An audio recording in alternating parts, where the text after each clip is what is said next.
Olá, estamos tendo a grata satisfação de darmos início ao podcast Rio no Controle. Afinal de contas, o Rio, infelizmente, está fora da rota.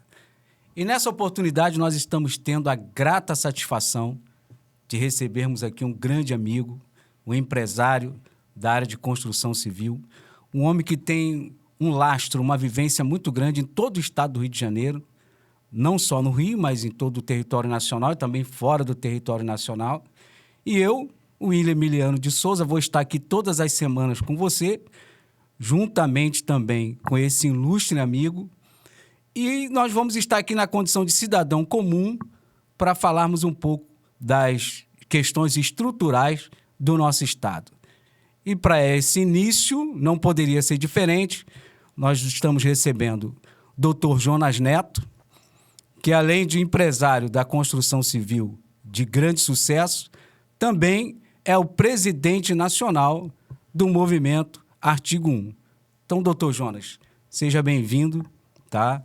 Eu, o William, vou estar aqui na condição de cidadão comum, cidadão carioca, para questionar o senhor a respeito de algumas questões estruturais do nosso Estado. Então, eu gostaria que o senhor se apresentasse aí, desse um abraço para essa galera que está nos ouvindo.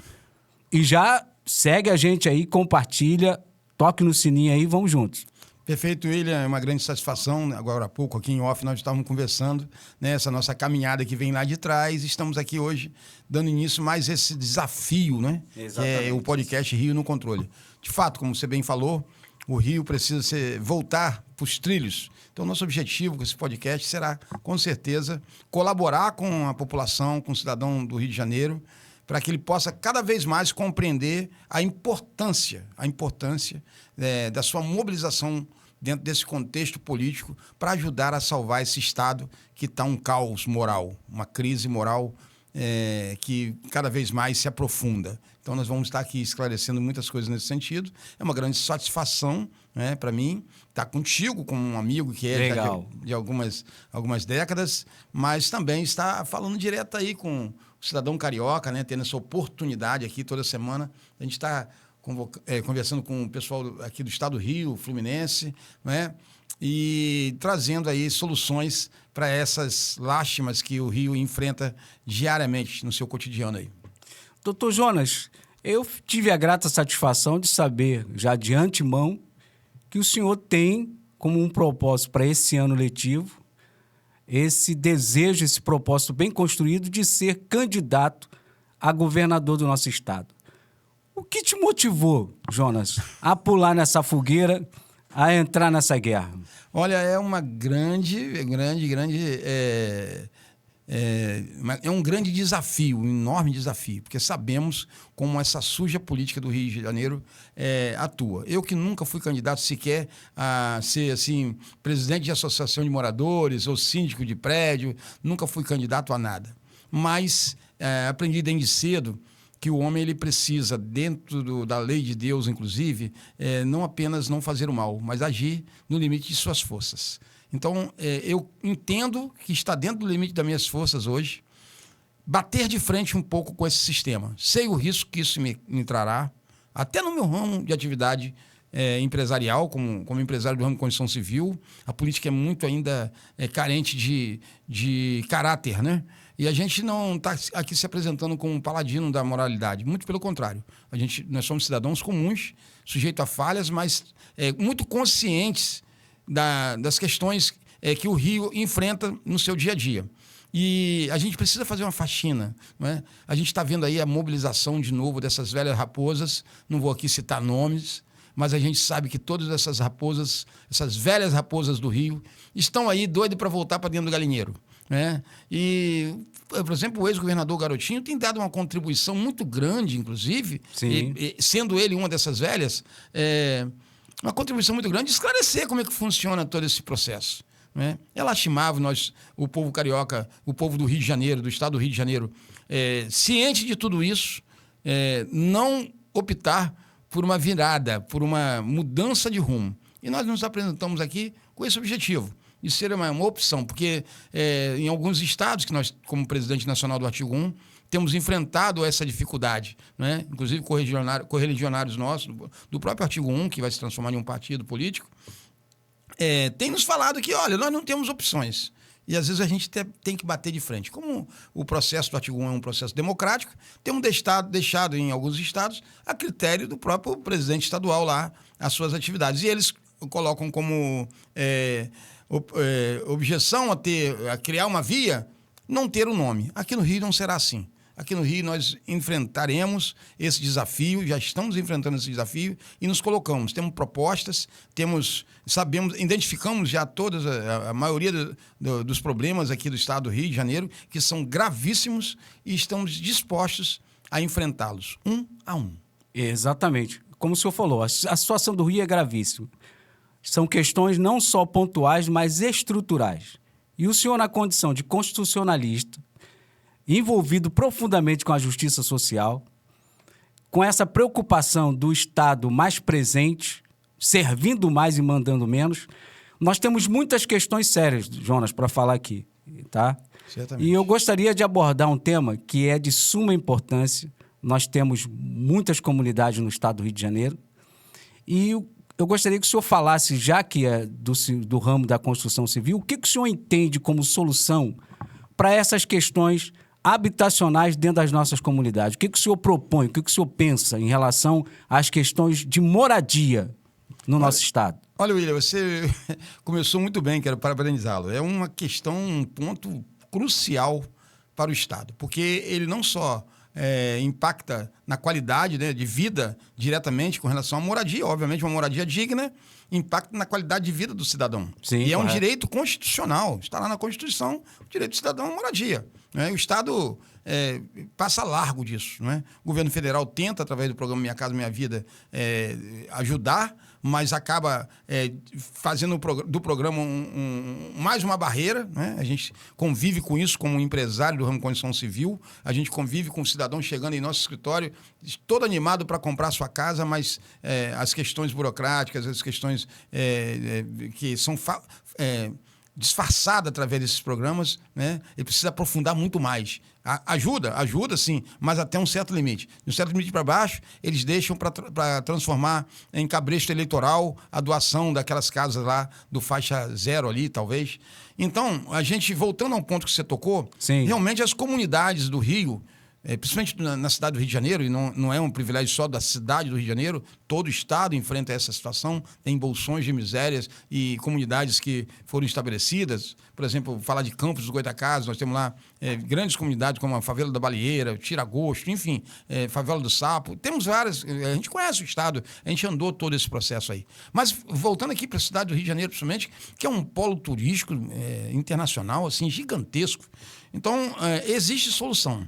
A solução é verticalizar esses locais, ou seja, transformar espaços de 50, 100 residências hoje, se é que eu posso chamar de residências, né, que são aglomerados, 100 lares lá que são aglomerados um em cima do outro praticamente, em moradias verticalizadas. Fazer prédio ali de 20, 25 andares, né, no teto do limite ali, 25 andares, por exemplo, você transforma um espaço de 100 moradias hoje em 500, em 600 moradias, tranquilamente, gerando espaço para a locação das demais residências do entorno. Não é? Então, você acaba desmobilizando aquela estrutura que hoje é composta por vielas, becos, e abrigam e facilita todo o processo de tráfico, todo o processo de domínio daquelas comunidades, onde o cidadão vive com medo, vive aterrorizado, vive pagando taxas, enfim, vive ali naquela situação toda lamentável. A gente transforma aquilo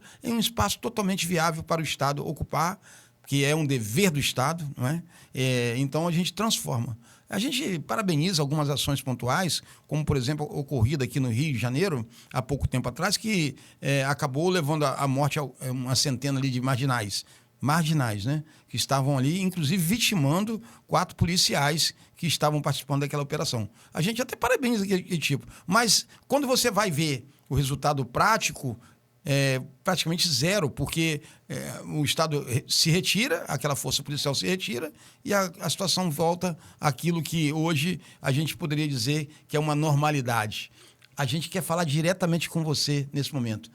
Isso irá mudar. No nosso governo, nós vamos verticalizar essas comunidades, transformar esses locais em lugares dignos, com prédios, com espaço público para toda a estrutura do Estado, que é uma obrigação. Maravilhoso. Só que isso tem custo, doutor Jonas. Agora, de onde vem esse recurso? Qual é a fonte financeira para subsidiar, para executar este projeto maravilhoso? Olha, realmente, o Estado do Rio de Janeiro não tem problema com recursos. Ele tem problema com moral. A crise do Rio não é financeira, é moral. Se a gente cortar na carne, cortar nos pontos principais, o custo está resolvido. Mas, para além desse recurso que virá dos cortes, por exemplo, com cargos comissionados, com privilégios em excessos, com situações diversas que geram corrupção aqui no Estado, e nós sabemos disso. Nós vimos os últimos 5 governadores aí do Estado presos por corrupção. Então, se a gente cortar somente aí, já seria suficiente para bancar 2 projetos desses. Mas, para além disso, nós, como artigo 1, já imediatamente, estamos iniciando um projeto de lei de iniciativa popular. A sociedade está distante disso, né? Infelizmente, a democracia participativa é algo muito distante ainda do povo. A gente acredita e sabe, todo o poder emana do povo. Mas o povo precisa tomar posse desse poder. Né? Abaixo de Deus, todo o poder emana do povo.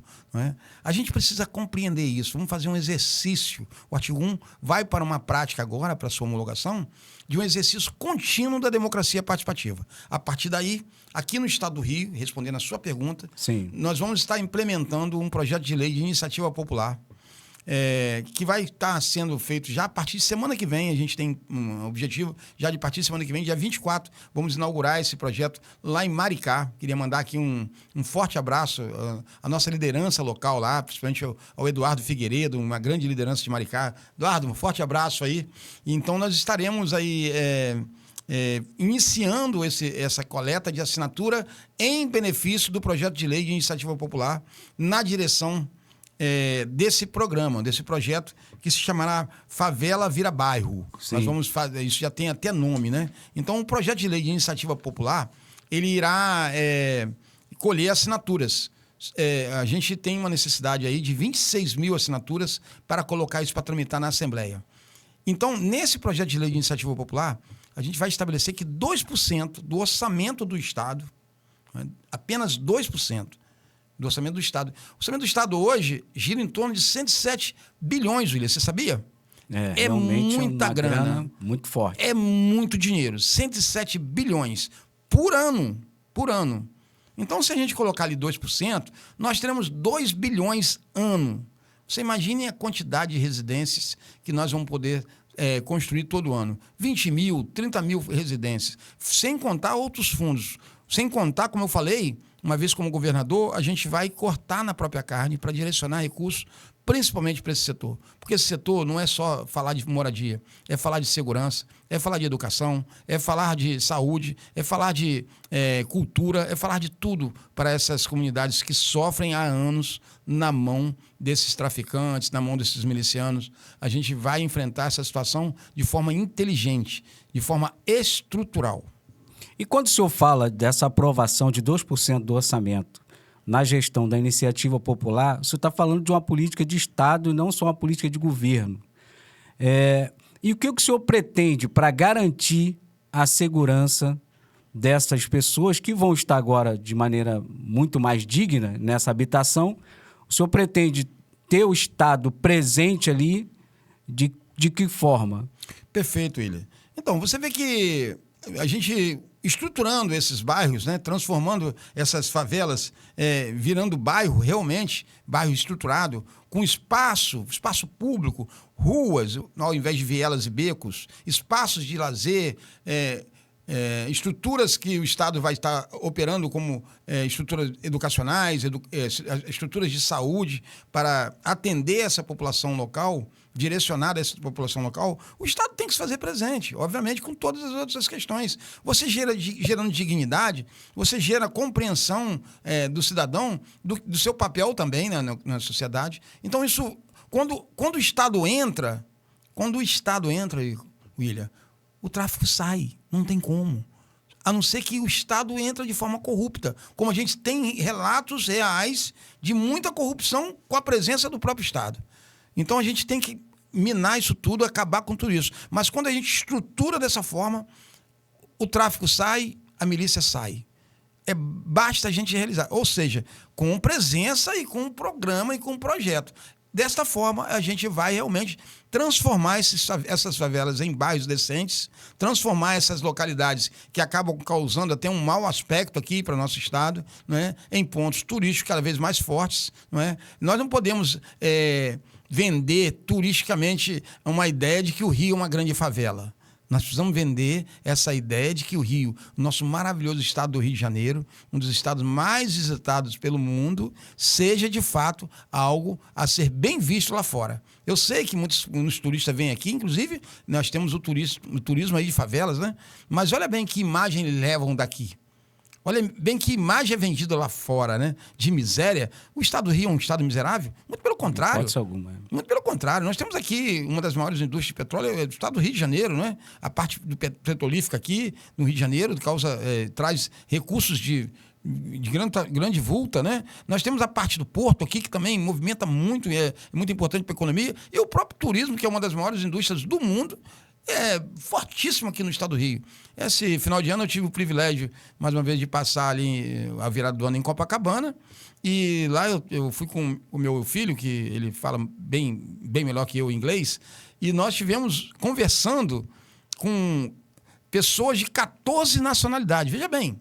Olha só. Nós conversamos com pessoas de 14 nacionalidades, ali na areia de Copacabana, ali antes dos fogos, ali, ficamos ali holandeses, italianos, franceses, espanhóis, europeus, africanos, asiáticos, não vimos ninguém da Ásia não, né? Mas assim, americanos, pessoas aqui da América do Sul, então, da América Latina. Então a gente assim, vê o potencial turístico que esse processo, né, tem. Conversamos com pessoas da Finlândia, entendeu? Então, é muito forte. O Rio de Janeiro é muito forte. O Rio de Janeiro está nessa condição por causa dessas velhas raposas que agora estão tentando retomar. Como se nada tivesse acontecido. Veja bem, é muita cara de pau. Porque eles confiam em quê? Acreditam em quê? Acreditam na capacidade do povo do Rio de Janeiro, do povo fluminense, esquecer todas as mazelas que elas causaram. Mas nós estaremos aqui, William, toda semana para lembrar esse povo que a gente não pode admitir que essa política continue sendo praticada e muito menos controlada por esse sistema e por essas velhas raposas. Legal. Como o doutor Jonas falou, Jonas Neto, toda semana nós vamos estar aqui com esse podcast Rio no Controle. Tá? Então participe, você clique aí no nosso, dê um like aí, nos ajude, compartilhe, siga as nossas páginas nas redes sociais. Doutor, nós vamos para uma outra pauta muito importante que também compõe essa essência de crise estrutural do nosso Estado, que é a questão da saúde, né? O desperdício do sistema no que tange à questão da saúde. Exemplo, o SUS no Rio está em colapso. O que fazer? Olha, isso não é uma crise, isso é um programa, isso é um projeto, né? Esse colapso é um projeto, né? O que eu vou falar aqui, olha, provavelmente você já passou por isso. Muitas das vezes você precisa da saúde aqui no estado de forma emergencial e você tenta recorrer a um hospital. Você não encontra condições. Olha, marcam para daqui a 6 meses, 8 meses, 1 ano a sua consulta. Você, ao ver seu parente, seu pai, sua mãe, seu vizinho, sua filha, ou até mesmo você mesmo, né, precisando imediatamente daquela assistência, que é um direito seu, você conversa com um amigo, o amigo fala assim, olha, eu tenho um deputado amigo meu. Pergunta a você, se ele tiver realmente um deputado amigo dele que cuida disso aí, o problema será resolvido em quanto tempo? Talvez em 1 semana, talvez em 2. Esse é o problema, William. O problema é que eles deixam que isso fique assim para que aquilo seja uma fonte de cabresto político. Imagine depois que você for atendido por aquele deputado que mandou, aliás, pelo médico, mas indicação daquele deputado que salvou a vida do seu pai, salvou a vida da sua mãe, aquela cirurgia de emergência que salvou até mesmo você. Quão grato você fica a esse deputado? Na hora de votar, você vai pensar se ele é um corrupto ou não? Você vai pensar se ele está envolvido em corrupção, se ele está envolvido em roubo, em sistema? William, infelizmente não. O cidadão, ele tem um senso de gratidão muito forte. E é isso que eles fazem a todo tempo. Transformam essas estruturas de Estado, que é uma estrutura do Estado, Sim. é uma estrutura do povo carioca, do povo do Rio de Janeiro. Não é uma estrutura do deputado A, B ou C, do governador, não.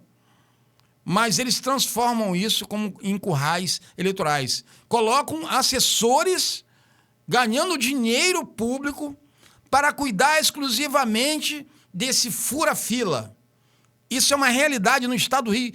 Todo cidadão aqui do Rio sabe disso. Sabe ou não sabe, William? Com certeza, sabe. Todo cidadão aqui, provavelmente, tenha passado por uma situação parecida. Aquele que não tem condições de pagar um plano de saúde. Tem que ter o conchavo, tem que ter quem indique. Tem que acabar com isso. E nós vamos acabar com isso. Isso será uma luta diária. Nós vamos acabar com esse negócio desses deputados ter assessores seus cuidando de saúde aqui no Rio. Eles não são médicos. O lugar de saúde é no sistema. Para que todos tenham saúde igualitariamente. Não tem que ter privilégio porque você conhece deputado A ou B ou C. É ali que começa uma corrupção. O cidadão, infelizmente, tem que se sujeitar porque ele, afinal de contas, está vendo o pai morrer por conta de uma coisa que é um direito dele. Eu tenho casos reais na minha situação. Eu vou citar aqui. Então, a gente vai atacar muito forte nessa questão. Nós vamos fazer com que o povo volte a ter realmente os seus direitos respeitados. Afinal de contas, todo poder, William? Emana do povo. Então, todo poder emana do povo. Esse dinheiro não é do deputado que tem lá o poder de ter o médico dele lá, ou o diretor do hospital indicado por ele. A gente tem que acabar com isso. A gente tem que acabar com isso. As indicações têm que acabar. O que tem que ser é corpo técnico. De maneira isonômica, né? Tirando a população dessa condição de refém desses mal intencionados, né? Exatamente. Politicamente. Então a saúde no Rio não é... Eu vou provar aqui, eu vou falar para você que não é uma questão estrutural. É uma questão de um projeto. Um projeto de manutenção de poder. Se tirar isso da mão desses deputados, eles vão se eleger. Esses corruptos, eles serão eleitos aonde? Em lugar nenhum. Exatamente. Porque aquele ali é o colégio eleitoral deles. Aquilo ali é a forma que ele faz política. Maltratando o cidadão brasileiro, carioca, do Rio de Janeiro, do estado do Rio. Então nós precisamos bater de frente com isso e vamos bater de frente com isso. Durante esse período agora, que já estamos aqui nessa luta, estamos nessa pré-campanha, queria deixar bem estabelecido que nós estamos aí como pré-candidato, né? Não somos candidato a nada ainda, somos pré-candidatos. Então nós estaremos lutando. Mas como que essa estrutura funciona? Como que esse mecanismo se fecha? Vou dar caso prático. Sim. Se você conhece o Pedro Ernesto ali perto da Tijuca, ali, não sei se ali é Tijuca. É Vila Isabel, Maracanã, ali. Vila Isabel. Exatamente. Ali, o Pedro Ernesto, né? É um hospital estadual. Sim. Diga-se de passagem, um dos mais bem equipados aqui do estado. Aliás, talvez seja o mais bem equipado. E uma base universitária ali também. O UERJ, ele é vinculado ao UERJ, não é? Isso. Então você tem um corpo técnico de primeira aqui no estado, mestres lá da UERJ, são professores que ali atuam. Você tem um corpo docente também da UERJ que são residentes ali. Então você tem volume de mão de obra. E você tem equipamentos assim das mais complexidade. Por exemplo, tilt test. Ali tem a máquina de fazer o tilt test. Ali tem laboratório de diversos matizes, né? E é vinculado à Clínica Piquet Carneiro. Aí você vem para o funcionamento dessas estruturas. Olha, é um absurdo, mas ali fecha à noite, fecha feriado e fecha final de semana para atendimento ao público. Isso é um tapa na cara do povo do Rio de Janeiro. Se aquele hospital trabalhar em regime contínuo, tanto para a parte ambulatorial, como para a parte de laboratorial, de ambulatório, assistência ali, emergenciais, consultas ali, né? Você potencializa todo esse atendimento. Eu tenho uma pessoa que é vinculada à minha vida pessoal, que ela hoje depende está fazendo tratamento no Pedro Ernesto, e quando vai se consulta é para 6 meses depois. A pessoa com desautonomia. Isso isso é uma covardia do Estado, né? E não tem jeito, porque só tem vaga. Você vai lá uma consulta em janeiro, você vai voltar lá em julho, em agosto. A pessoa que está morrendo, a pessoa que está precisando de um atendimento contínuo, não tem vaga, porque o hospital trabalha segunda, terça, quarta, quinta, sexta. Se não tiver feriado, só na parte do dia. E ali está sob a gestão do Estado, né? O governador tem uma gerência efetiva naquele hospital. Claro que isso você tem que valorizar um pouco, tem que valorizar o profissional, mas eu já estive conversando diretamente com os médicos que ali atendem, né, devido a essa causa. E eles se colocam à disposição, né, para poder, né, ter um... E falam que é viável lá, porque tem a UERJ, né, para poder dar uma sustentação ali da questão das residentes, você tem todo um sistema ali preparado, né, alunos formandos que estão ali, né, trabalhando com boa vontade, estão ali dedicados, querem encurtar seu prazo de residência, enfim, isso tudo tem solução. A crise da saúde do Rio é política, não é econômica, é estrutural política, não é estrutural financeira. Óbvio que aumentar o número de hospitais, criar mais hospitais, criar mais condições, isso também será feito. Mas a gente precisa entender como funciona esse mecanismo. O cidadão tem que estar ciente. O direito à saúde aqui no Estado do Rio, que lhe é negado, é por interesse político, por falta de força política, por vinculação desse governador a essa questão, a esse sistema todo preparado. Talvez ele não tenha força, porque segundo o próprio Garotinho, aí eu vou citar de novo aqui o próprio Garotinho, o próprio governador Cláudio Castro, é totalmente amarrado àquela Assembleia Legislativa, né? Nós tivemos aí o nosso presidente da Assembleia, o Rodrigo Bacelar, preso recentemente por vinculação, aí segundo a Polícia Federal, vinculado a essa questão do tráfico aqui no Rio, um absurdo, né? Enquanto se afastado. Então, a gente vê isso acontecer, mas nós precisamos reagir. O cidadão do Rio, do Estado do Rio, precisa reagir, e essa é a oportunidade que nós temos de virar esse jogo. Legal. Este é o podcast Rio no Controle. Toda semana nós vamos estar aqui, tá? E nós hoje estamos tendo a grata satisfação de recebermos aqui o Jonas Neto, que é um empresário da construção civil, pré-candidato a governo do Estado e presidente nacional do Artigo 1. Todo o poder emana do povo. Certamente. Jonas, nós vamos para uma outra pauta importante, que é a questão da educação. Nossa. Essa é uma questão de ordem e de futuro, né? Você fala muito em disciplina nas escolas, né? Por quê? Olha, eu acho muito... Dá vontade de rir, né?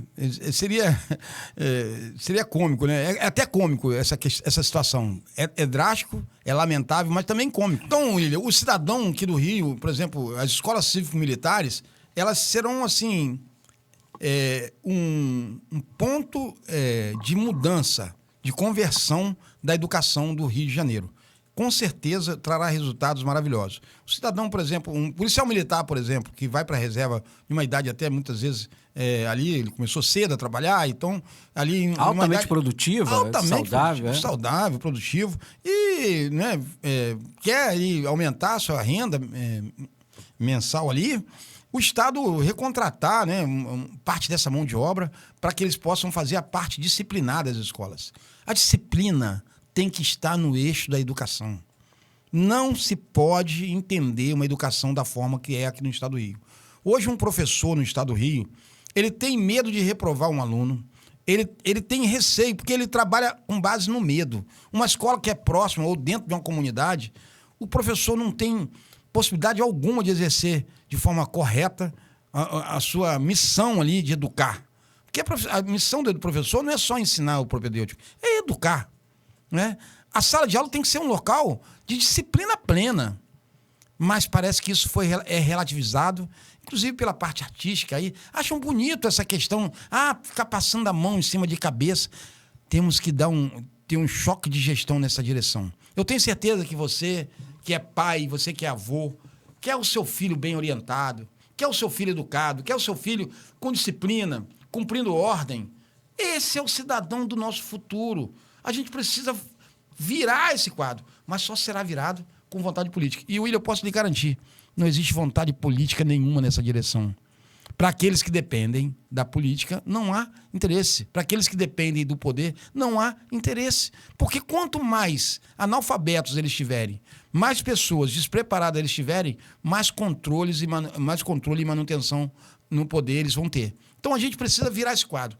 Precisamos, sim, mudar esse quadro, colocando no governo desse estado alguém que não dependa da política. Eu, conversando com as pessoas do artigo 1, sempre conversando a nível Brasil, eu viajo esse Brasil todo aí nessa missão de fazer essa consolidação do projeto do artigo 1, que será consolidado.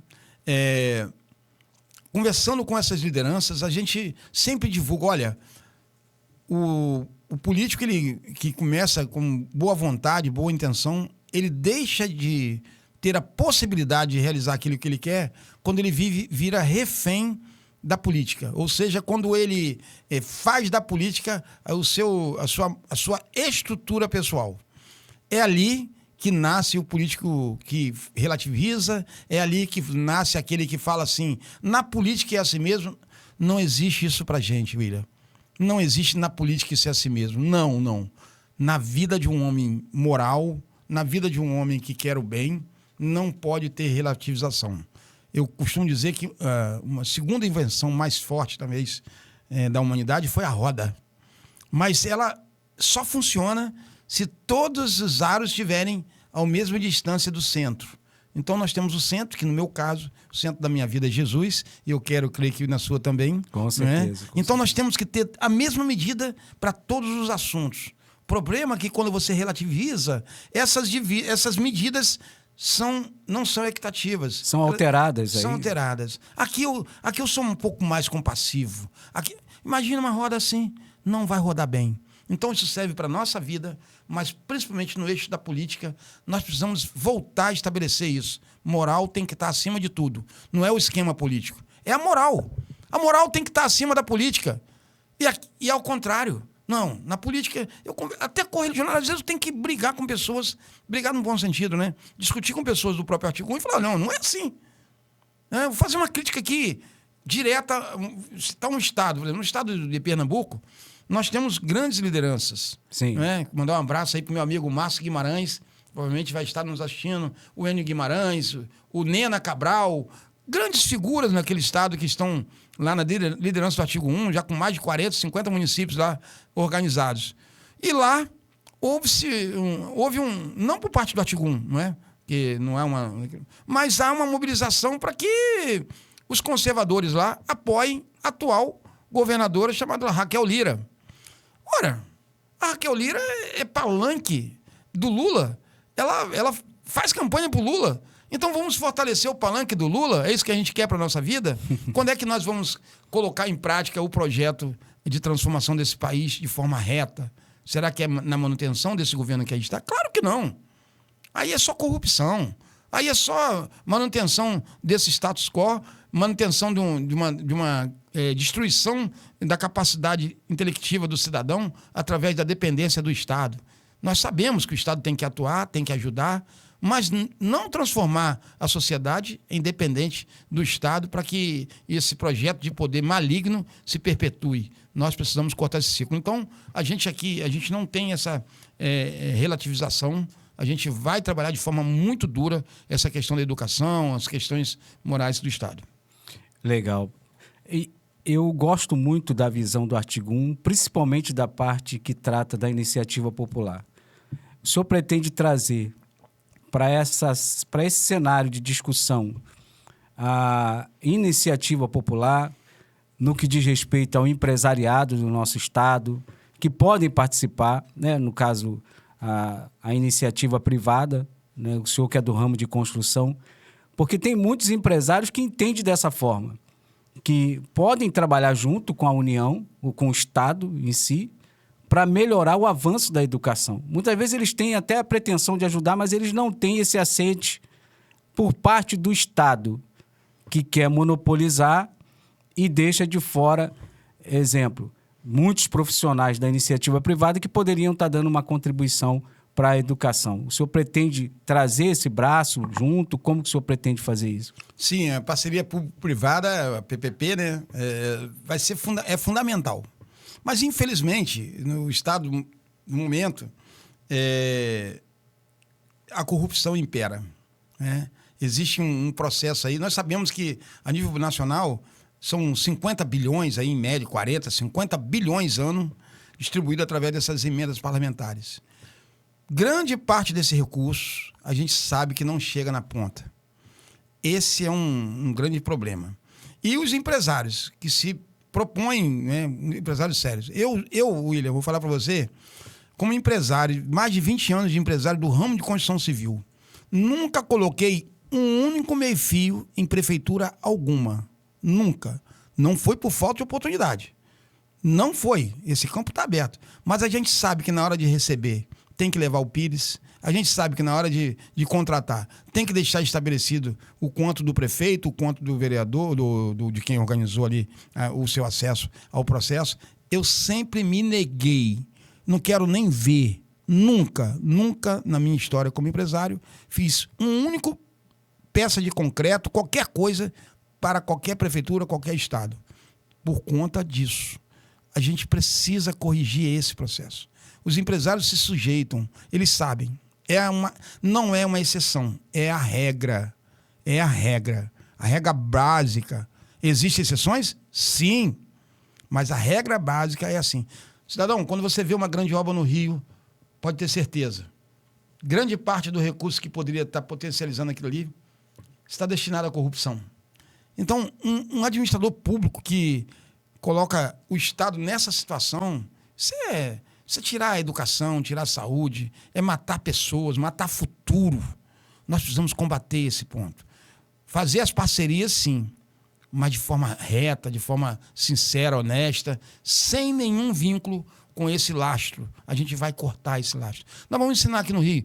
Eu preciso só da ajuda do povo daqui, carioca, da vontade do povo, do cidadão aqui fluminense, em querer realmente viver esse momento. A oportunidade é essa, da gente virar essa página. Essa é uma grande oportunidade para todos nós. Vamos virar essa página junto, não é? Eu estou me colocando aqui no sacrifício. Sei que serei muito atacado, porque essa corja que aí está, esse povo que aí está, quando perceber que o povo brasileiro, do estado do Rio de Janeiro realmente quer conserto, vai procurar atacar a fonte de orientação desse povo. Eu estarei aqui como fonte de orientação. Nós estaremos aqui, William, toda semana falando sobre isso.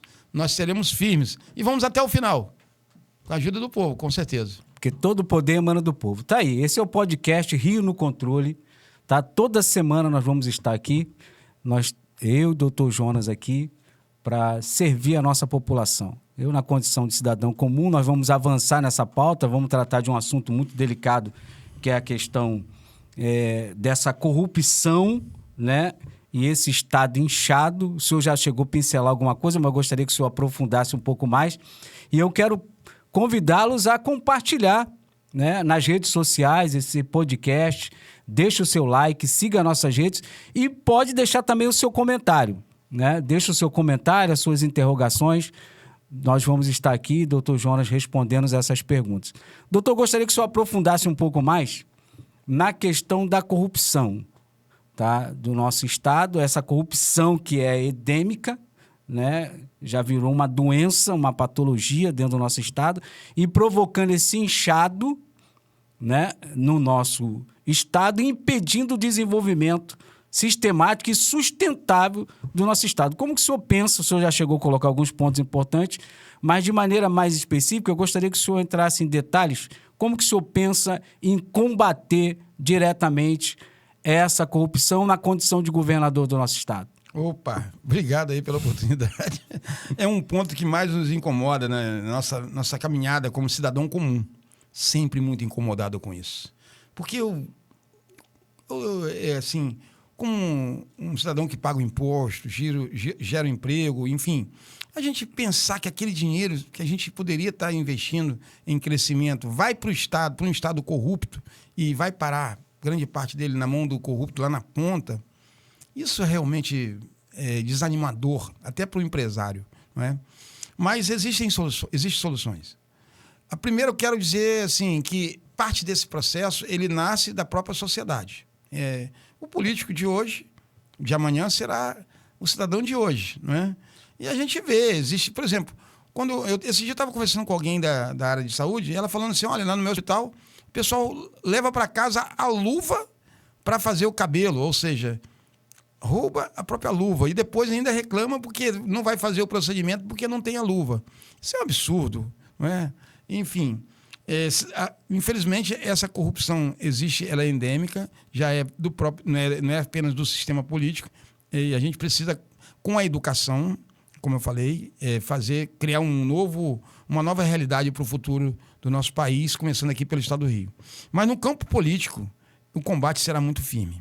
Será muito firme, primeiro porque nós não vamos entrar ali para o governo do Estado com uma dependência de manutenção do nosso mandato na Assembleia Legislativa. O grande câncer da corrupção a nível de Estado do Rio de Janeiro está dentro da Assembleia. Nós todos sabemos. Todos nós estamos vendo as denúncias, vimos aí durante esses anos. Onde foram parar os trilhos, William? Daquele viaduto aqui do Perimetral. Onde foram parar aqueles trilhos? Que é o que me parece uma propriedade naquela ocasião, o presidente da Alerj, né? O falecido Pisciani, salvo engano, né? Parece que houveram denúncias nesse sentido. Eu estou falando aqui um caso assim, que bem lembrado por todos, né? Mas a corrupção é sistêmica aqui no campo político, ela tem solução. Basta entrar um governador que não tenha o rabo preso, nenhuma vinculação com aquela casa. Cada um tem que fazer o seu papel. O governador não pode estar a serviço daquela casa e nem na mão deles, né? Porque se eu entrar num dia e tiver de ser caçado no outro, o cidadão brasileiro do Rio vai saber por quê. Jamais será por corrupção. Eu jamais vou me vincular no meu gabinete, na estrutura que o Estado promove ali de administração do processo, jamais eu terei um secretário que será envolvido com qualquer tipo, que tenha vida pregressa envolvida em qualquer tipo de corrupção, ou que venha a trazer qualquer laço de corrupção para o processo do Estado. Isso já quebra quase 100%, diria 80%. Se um governador não tiver rabo preso, e eu tenho certeza, William, que para ganhar o governo de um estado, eles fazem conchavos antes. Empresários investem pesado. Nós não vamos por esse caminho. Nós vamos só com Deus e com o povo. Se vocês estiverem juntos, nós vamos virar esse quadro. Então, isso resolve quase que 100%. É utopia? Não. Isso não é utopia. Eu não tenho um histórico político pregresso. Como falei aqui, nunca fui candidato a nada. É impossível? Não, nós temos aí o governador Romeu Zema, no estado de Minas Gerais, que era empresário e na sua primeira... se colocou, pela primeira vez que se colocou à disposição, foi eleito governador do estado e está lá fazendo um excelente trabalho. Não é? Então, nós vamos combater na fonte, e a fonte de corrupção a nível de gestão do estado para além do governador dessas raposas velhas que se colocaram nessa condição, já foram para lá com essa intenção. Veja aí, Sérgio Cabral, condenado a 400 anos de cadeia, tá hoje curtindo lá na sua cobertura no Leblon, sei lá onde que esse moço mora, né? Mas parece que é ali no Leblon, né? Então, nós vamos combater na fonte. E a grande fonte de corrupção no Estado, está mais que provado, é a Assembleia Legislativa. Nós não teremos conversa. Nós distribuiremos, sim, as questões estruturais do Estado em uma forma técnica. Não será política. William, eu queria aproveitar, meu amigo, e voltar em um ponto que você se tocou, não é? Existe a política de Estado e a política de governo. Eu gostaria de falar para o cidadão que o cidadão comum muitas vezes nem percebe isso. Então eu quero falar para você, política de Estado, política de governo. O Brasil precisa voltar a ter uma política de Estado. E o Estado do Rio vive isso pleno. Vejamos, por exemplo, na questão da segurança pública, né? Na questão da polícia aqui no Estado do Rio de Janeiro. Um governador eleito, uma vez eleito, ele vai escolher tanto o diretor da Polícia Civil como o comando da Polícia Militar aqui no Estado.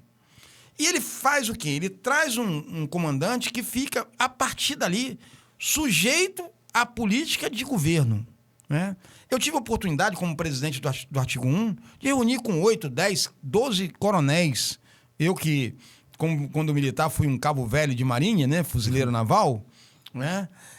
e muitas das vezes reunia com esses coronéis, porque tive o privilégio de ter um coronel como vice-presidente nacional do Artigo 1, naquele tempo, lá em 2020. E a partir dali comecei a reunir com vários coronéis aqui do Rio. E eu ficava curioso, né? Por que a polícia, né, tinha muitas vezes uma conduta lá na ponta que não era compatível com um processo que o cidadão precisa, não cumpria a sua função.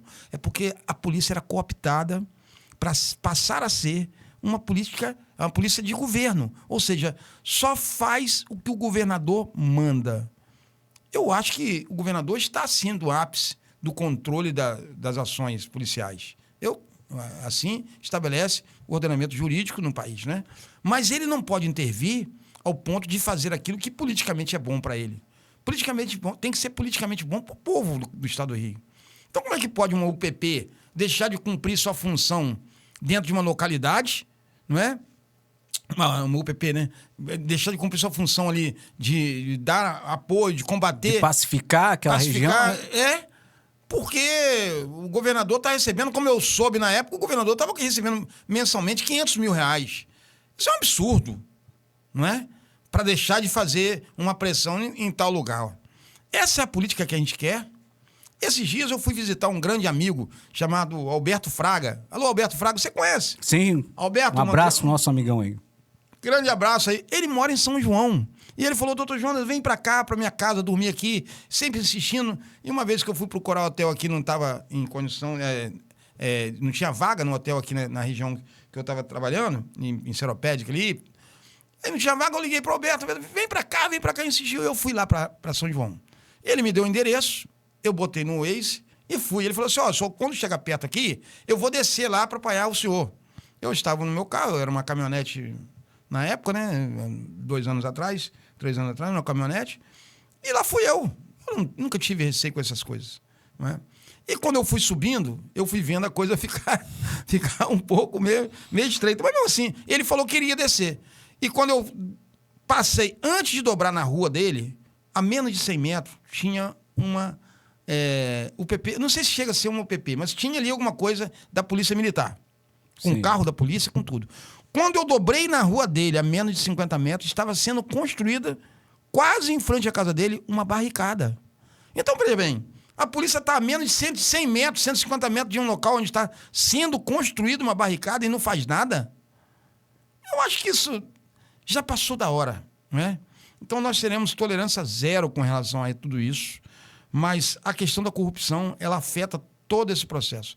Nós deixaremos de ser uma política de governo. Será uma política de Estado, voltado plena e exclusivamente para o cidadão do Estado do Rio de Janeiro. Maravilha. Esse é o podcast Rio no Controle, tá? Eu sou o William Emiliano, estamos aqui com o Dr. Jonas Neto, empresário da construção civil, presidente nacional do Artigo 1 e pré-candidato a governo do Estado. Doutor, temos uma outra pauta também muito importante, avançar nessa questão da segurança.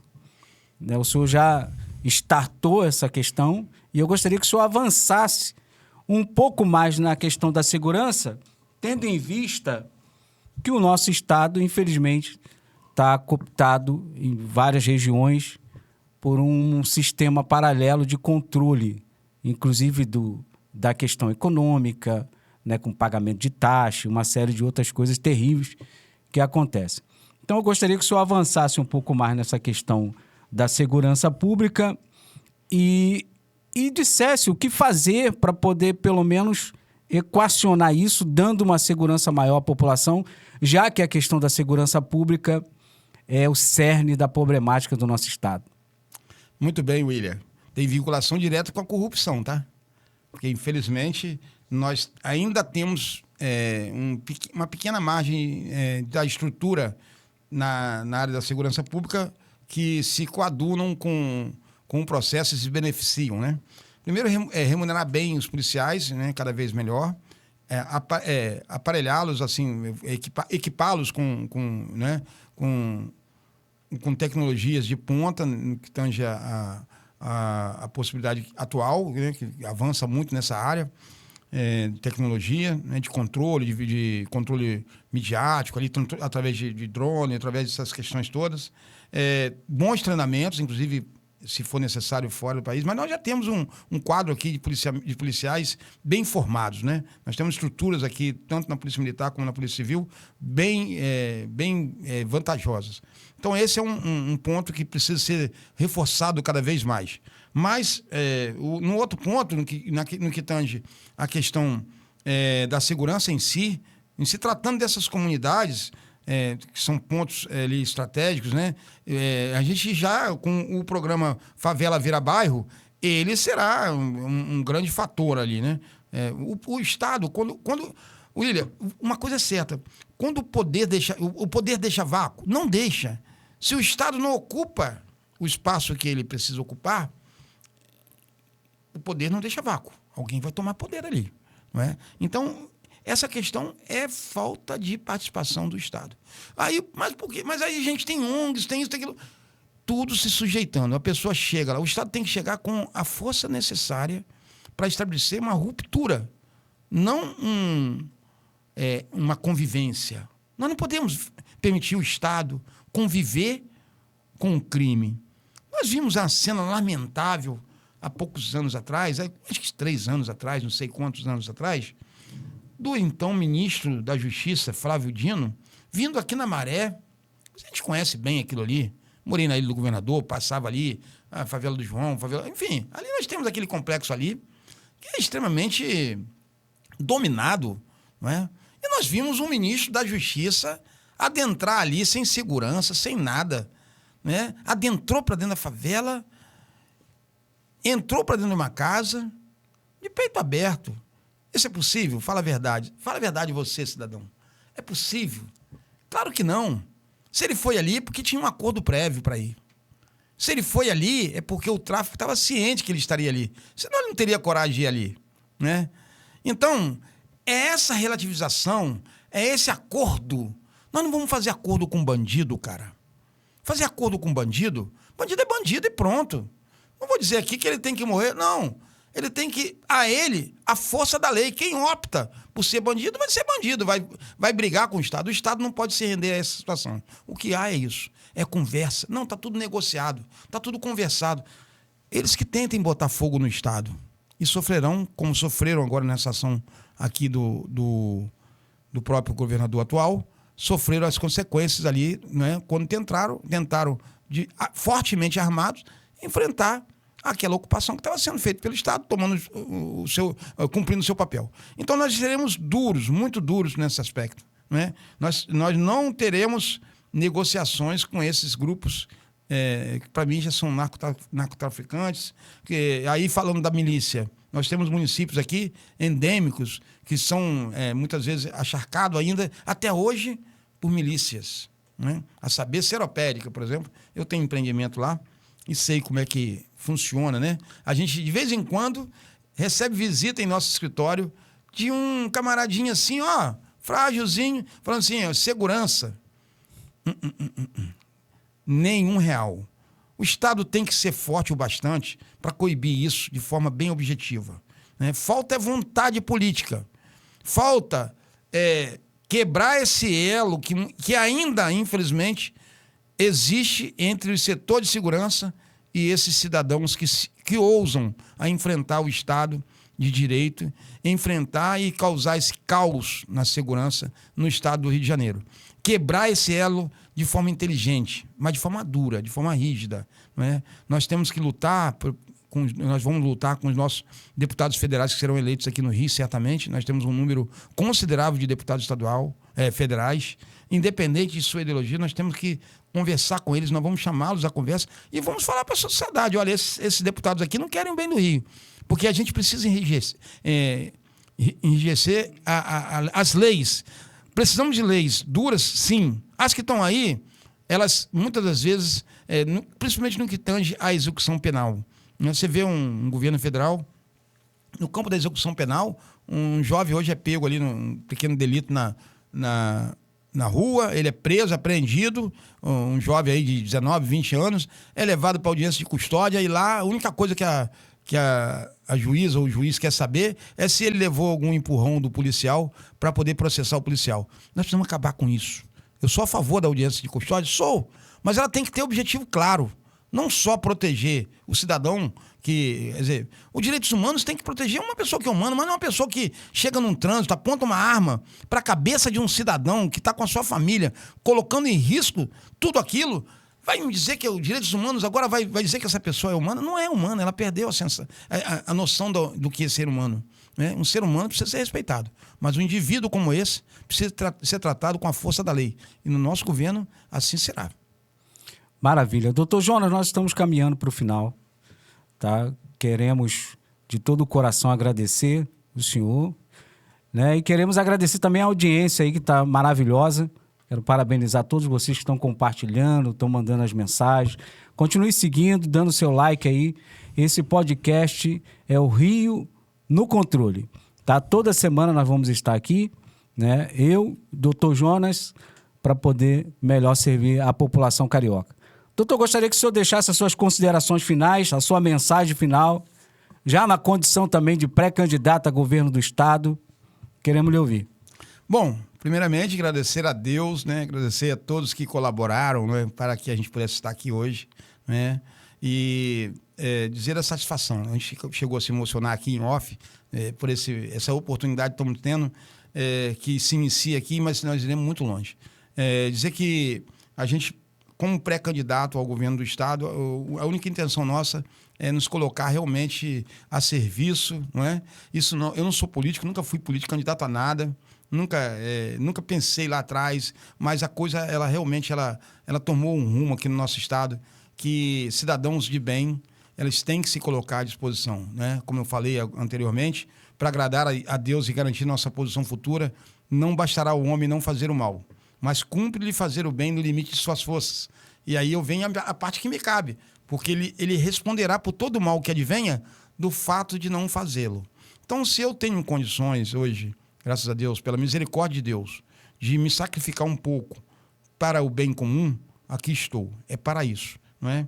Então, o podcast Rio no Controle será realmente uma porta aberta, uma comunicação direta com o cidadão que está nos ouvindo. Então, realmente, teremos essa oportunidade semanal para que a gente venha trazer aqui soluções. Dizer você, né? Lembrar você, o cidadão também que está nos ouvindo, que nós teremos convidados aqui, né, William? E Isso, semana que exatamente. vem já está estabelecido que o Eduardo Figueiredo, nossa liderança lá em Maricá, já se comprometeu conosco de estar aqui conosco semana que vem, no próximo programa, para a gente tratar de assuntos tanto do município lá de Maricá, daquela região, e outros assuntos a nível nacional também, que estaremos tratando.